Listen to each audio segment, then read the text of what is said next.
मगर आयत मुबहला के नज़ूल के वक्त सारे मुर्रिखीन, सारे मुफस्सिरीन इस बात पर मुत्तफिक हैं कि मेरे आका के तीनों बेटे विसाल फरमा चुके हैं। मुस्तफा के बेटों में कोई भी मौजूद नहीं, मगर रब आयत के लफ्ज नाजिल फरमा रहा है, अब नाना व अब नाकुम, मेरा महबूब इनसे फरमा दीजिए तुम भी बेटे लेके आओ, मैं भी बेटे लेके आता हूं। तुम भी अपने बेटे लेके आओ, मैं भी अपने बेटे लेके आता हूं। अब रब तो ये बात जानता है कि मेरे महबूब का तो कोई बेटा मौजूद नहीं। मुस्तफा को 3 बेटे अता फरमाए, तीनों रब ने अपनी बारगाह में बुला लिए। इसके बावजूद रब फरमा रहा है, महबूब इनसे फरमा दीजिए तुम भी बेटे लेके आओ, मैं भी बेटे लेके आता हूं। रब ने कहा बेटे लेके आओ। मुस्तफा हसन और हुसैन की उंगली थाम के मैदान मुबहला की तरफ जा रहे थे। मेरे आका हसनैन करीमैन को लेके जा रहे थे और नस्से कुरानी से मुस्तफा ने साबित किया कि हसन और हुसैन मेरे बेटे हैं। रब ने कहा अपने बेटे लेके आओ। मेरे आका हसनैन करीमैन को लेके जा रहे हैं। मालूम क्या हुआ कि हसनैन करीमैन का ज़ात मुस्तफा के साथ वही ताल्लुक है जो बाप का बेटे के साथ ताल्लुक होता है। और हुजूर इसको अल्लामा इब्न हजर मक्की रहमतुल्लाह अलैह ने एक हदीस पाक अस-सवाइकुल मुहका में नकल की।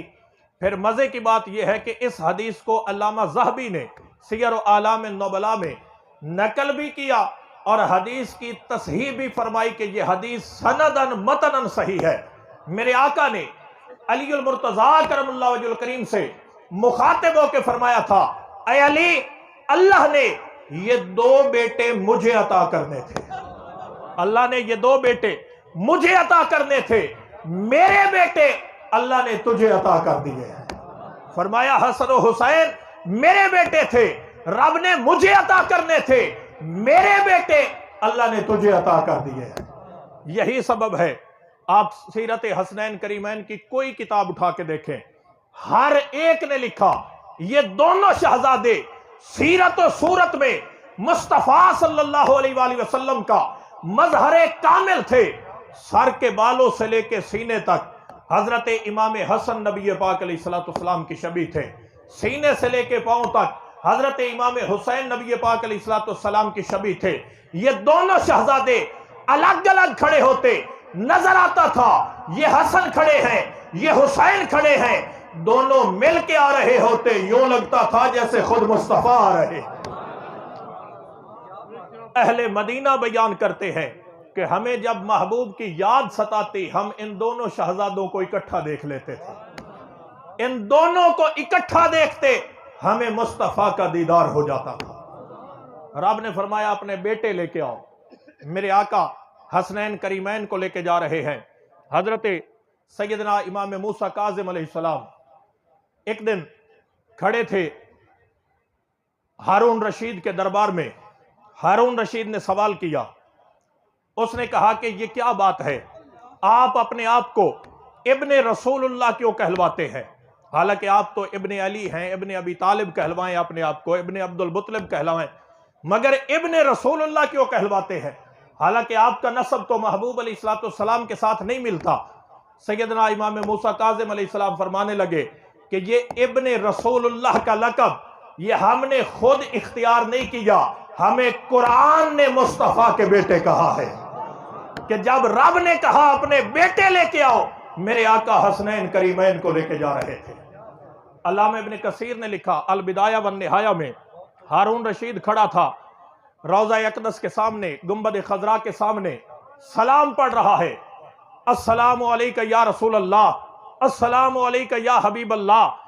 सलाम पढ़ते पढ़ते उसके दिल में ख्याल आया, उसने सोचा कि मैं नबी पाक अलैहिस्सलाम के चचा हजरत अब्बास बिन अब्दुल मुत्तलिब की औलाद में से हूं, मेरा महबूब अलैहिस्सलाम के साथ एक ताल्लुक है, रिश्तेदारी है।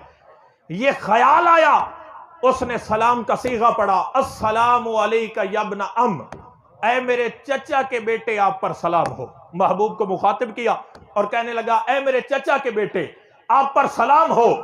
और साथ ही कहा कि आज कौन है जो मुझसे ज्यादा महबूब के साथ ताल्लुक रखता है? अभी उसकी जुबान से ये अल्फाज निकले, पीछे से आवाज आई, अस्सलामु अलैका या अबता, ऐ मेरे बाप आप पर सलाम हो। पीछे पलट के देखा, ये आवाज देने वाले इमाम मूसा काज़िम अलैहिस्सलाम थे।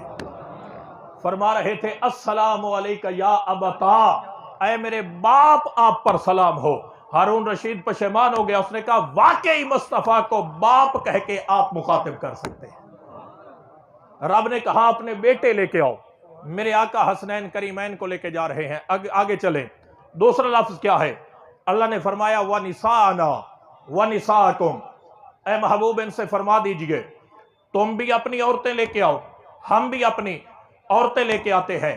अब यहां पर जो तवज्जो तलब बात है वो ये है, रब ने ये नहीं कहा कि अपनी बेटियां लेके आओ, रब ने ये नहीं कहा कि बेटियां लेके आओ।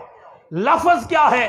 वनिसाना वनिसाकुम, तुम भी अपनी औरतें लेके आओ, हम भी अपनी औरतें लेके आते हैं। अब निसाना का सीगा मुतलकन था, मुस्तफा किसी भी खातून को ले जाते, किसी को ले जाते, अज़वाजे मुतहरात में से किसी को ले जाते, किसी और खातून को ले जाते।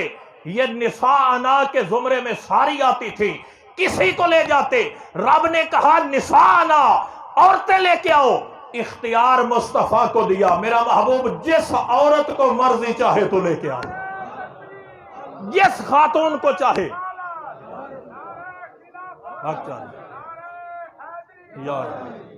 मुतलकन इख्तियार दिया, फरमाया निसाना, अपनी औरतों को लेके आओ।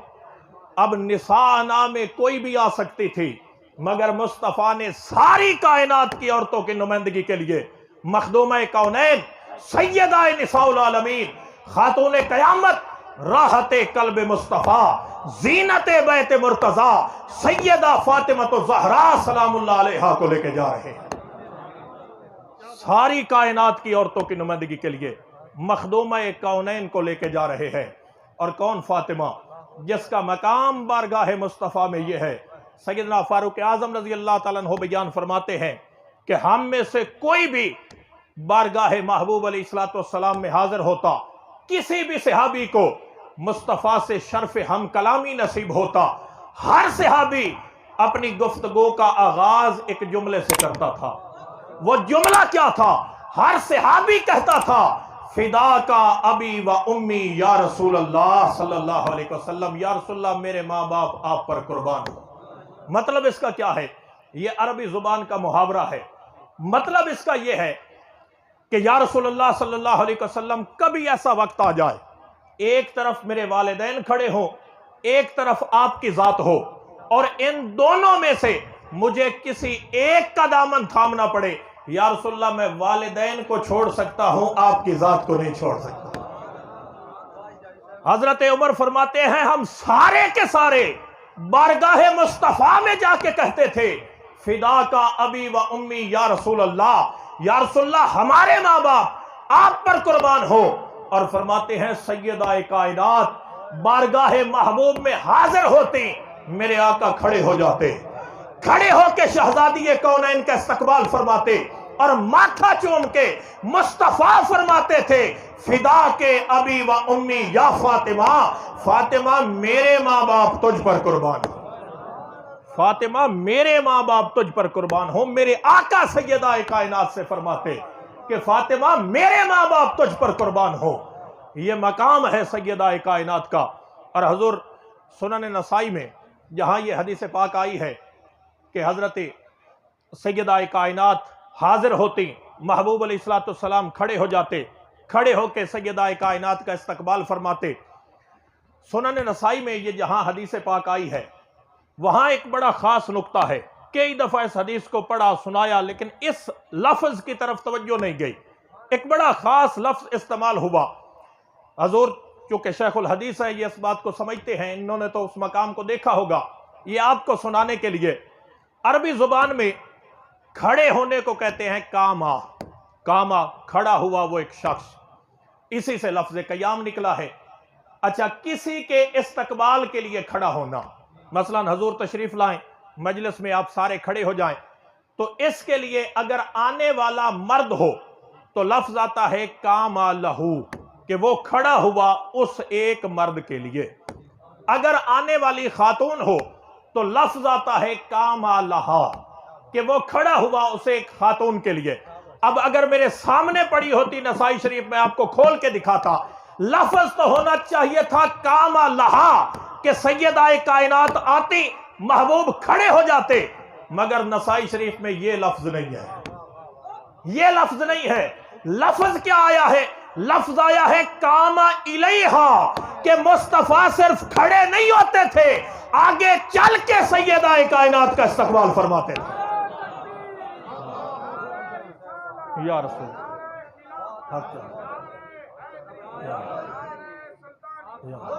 मुस्तफा अपनी जगह छोड़ देते थे, कामा इलैहा, आगे बढ़ के शहजादी कौनैन का इस्तकबाल फरमाते थे।